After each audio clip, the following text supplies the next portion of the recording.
नमस्कार दोस्तों, आप देख रहे हैं HW न्यूज और मेरा नाम है सोनू कनौजिया। देश में कोरोना वायरस की महामारी तेजी से फैल रही है। हर दिन रिकॉर्ड मामले दर्ज हो रहे हैं। पिछले 24 घंटे की ही अगर बात करें तो पिछले 24 घंटे में 3,60,000 से ज्यादा नए मामले दर्ज किए गए हैं और ऐसे वक्त में हमें सबसे ज्यादा जरूरत वैक्सीन की है। लेकिन जब हमें वैक्सीन की सबसे ज्यादा जरूरत है तो हमारे कुछ लोग वैक्सीन निर्माण करने वाले कंपनी को लगातार धमकी दे रहे हैं, उनके ऊपर दबाव बना रहे हैं और अगर हम ऐसा ही करते रहें तो हमें वैक्सीन मिलना तो दूर, हम इस कोरोना वायरस की महामारी से जल्द बाहर नहीं निकल पाएंगे। आज जिस खबर में जिसकी मैं बात करने वाला हूं वो है सीरम इंस्टीट्यूट ऑफ इंडिया के CEO आदार पूनावाला की। सीरम इंस्टीट्यूट की अगर बात करें तो सीरम इंस्टीट्यूट भारत ही नहीं बल्कि दुनिया के सबसे बड़े निर्माताओं में से एक है जो वैक्सीन बनाती है। लेकिन इसके CEO आदार पूनावाला ने एक इंटरव्यू में ये कहा है कि भारत में बड़े पैमाने पर जो शक्तिशाली लोग हैं वो लगातार उन्हें धमकी दे रहे थे और उन पर वैक्सीन देने के लिए दबाव बना रहे थे और यही कारण है कि आदार पूनावाला अपनी बीवी और बच्चों के साथ लंदन जा चुके हैं। लंदन में द टाइम्स नाम के एक अखबार को दिए इंटरव्यू में उन्होंने बताया कि भारत में कई सारे शक्तिशाली जो लोग हैं वो लगातार वैक्सीन सबसे पहले उनको देने का दबाव उनके ऊपर बना रहे थे और इसी के चलते वो भारत छोड़कर अब लंदन आ चुके हैं। उन्होंने ये भी कहा है कि वो अब कुछ वक्त तक लंदन में रहेंगे, उनके ऊपर लगातार दबाव बनाया जा रहा था। आपको बता दें कि कुछ दिनों पहले केंद्र सरकार की तरफ से आदार पूनावाला को वाई कैटेगरी की सिक्योरिटी भी मुहैया कराई गई थी, लेकिन वाई सिक्योरिटी मुहैया कराए जाने के बाद भी आदार पूनावाला भारत छोड़कर लंदन जा चुके हैं। अब एक वैक्सीन निर्माता जो भारत का ही है, भारत में ही उसने काफी सालों तक काम किए और अब उसे ऐसा करना पड़ रहा है तो सोचिए उसके लिए जिम्मेदार कौन कौन है।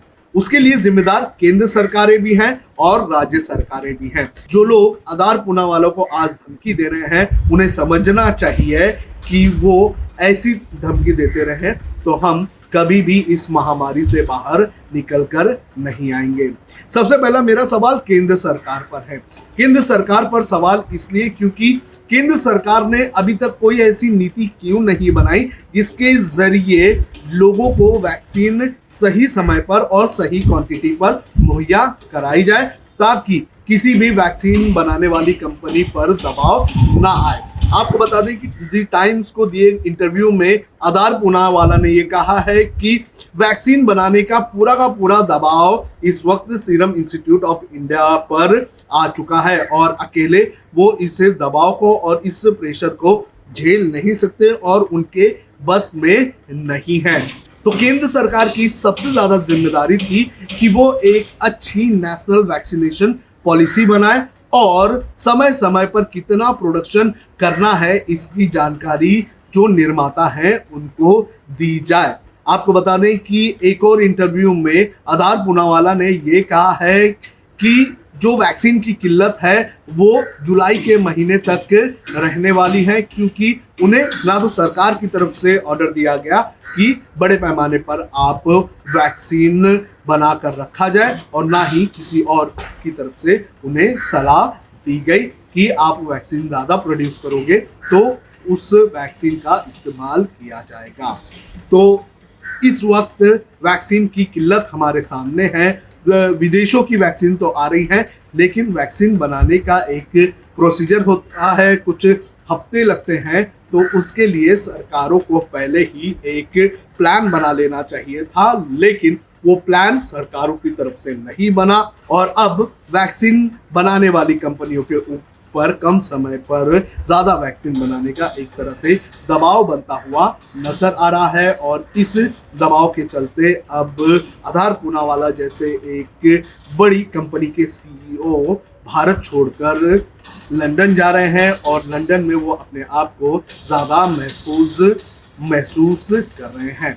तो ये एक फेलियर है हमारी सरकार का, हमारे जो प्लानर्स हैं उनका, जो सही समय पर और सटीक समय पर एक अच्छा प्लान नहीं बना सके कोरोना के वैक्सीनेशन को लेकर। और आज हम देख रहे हैं कि कई जगहों पर 18 साल से भी ज़्यादा के उम्र के लोगों को वैक्सीन नहीं पहुंच पाई है और ना ही वैक्सीन पर्याप्त मात्रा में राज्यों को भी मिलती हुई नजर आ रही है। आधार पूनावाला के धमकी देने का कथित तौर पर आरोप जो है वो शिवसेना के नेताओं पर लग रहा है और शिवसेना की तरफ से एक नोटिस जारी की गई है आज तक के उस एंकर को, जिसने अपने एक शो में ये कहा था कि शिवसेना के लोग आधार पूनावाला को धमकी दे रहे हैं वैक्सीन उन्हें पहले देने के लिए। तो शिवसेना ने एक खत लिखकर माफी मांगने की मांग की गई है। बहरहाल जो भी हो, जो भी इसके पीछे दोषी हो, उसे हम बाद में निपटेंगे, लेकिन सरकार को पहले इन वैक्सीन निर्माताओं के लिए एक प्लान बनाना होगा और प्लान को अच्छी तरह से एग्जीक्यूट करना होगा ताकि ना वैक्सीन प्रोडक्शन के लिए लोड पड़े और ना ही सरकारों के ऊपर लोड पड़े और ना ही कर्मचारियों के ऊपर लोड पड़े। जब हमने HW न्यूज नेटवर्क की नींव डाली थी, तब हमने ये ठाना था कि न्यूज और इंफॉर्मेशन ये लोगों तक फ्री पहुंचनी चाहिए, मुफ्त पहुंचनी चाहिए, और हम आज भी ये वचन पर कायम है। पर जैसे आपको मालूम है, न्यूज चैनल चलाने के लिए पैसों की जरूरत है, तो हमको सबको न्यूज फ्री पहुंचाने के लिए कुछ मेंबर्स और कुछ सपोर्टर्स की जरूरत है। जी हां, मेरी आप सबसे गुजारिश कि आप सब HW न्यूज हिंदी की मेंबरशिप को ग्रहण करें। ये सदस्यता स्वैच्छिक है, यानी कि आप अपनी मर्जी के मुताबिक इसे ग्रहण कर सकते हैं, क्योंकि अगर आप इसे ग्रहण नहीं भी करते तब भी आपको HW न्यूज हिंदी के तमाम कार्यक्रम मिलते रहेंगे। मगर अगर आप चाहते हैं कि आजाद न्यूज जो है वो मजबूत हो, अगर आप चाहते हैं कि वो न्यूज जो सत्ता से सवाल पूछती है वो मजबूत हो, तो जरूर बने HW न्यूज हिंदी के सदस्य। जो लोग हमारे 89 रुपए प्रति महीने वाले कार्यक्रम से जुड़ेंगे उनके लिए HW न्यूज का बैच विश मिलेगा। साथ ही साथ उन लोगों को हमारे एक्सक्लूसिव पोल्स में भी शामिल होने का मौका मिलेगा।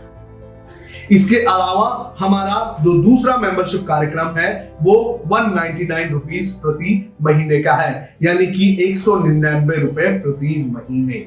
और इस प्रोग्राम में हमारे जो मेंबर्स हैं उन्हें 99 रुपए के प्रोग्राम वाले सभी चीजें तो मिलेंगी। इसके अलावा बिजनेस से जुड़ी हुई बातें भी हम करेंगे। हमारे एक्सपर्ट अखिलेश भार्गव से आप बिजनेस से जुड़े हुए अपने सवाल भी पूछ सकते हैं। हम उम्मीद करेंगे कि आप इस निष्पक्ष पत्रकारिता की राह में हमें पूरी तरह से योगदान देंगे। अब खबरें पाइए सबसे पहले हमारे मोबाइल न्यूज एप्लीकेशन पर। एंड्रॉइड या iOS प्लेटफॉर्म पर जाइए, HW न्यूज नेटवर्क को सर्च कीजिए, डाउनलोड कीजिए और अपनी सुविधानुसार भाषा का चयन कीजिए। खबरों की भीड़ में अपने काम की खबर पाते रहिए। अगर आपको हमारा यह वीडियो पसंद आए तो शेयर कीजिए। अगर यह वीडियो आप फेसबुक पर देख रहे हैं तो आप हमें लाइक कर सकते हैं, ट्विटर पर हमें फॉलो कर सकते हैं और यूट्यूब पर हमें सब्सक्राइब कीजिए।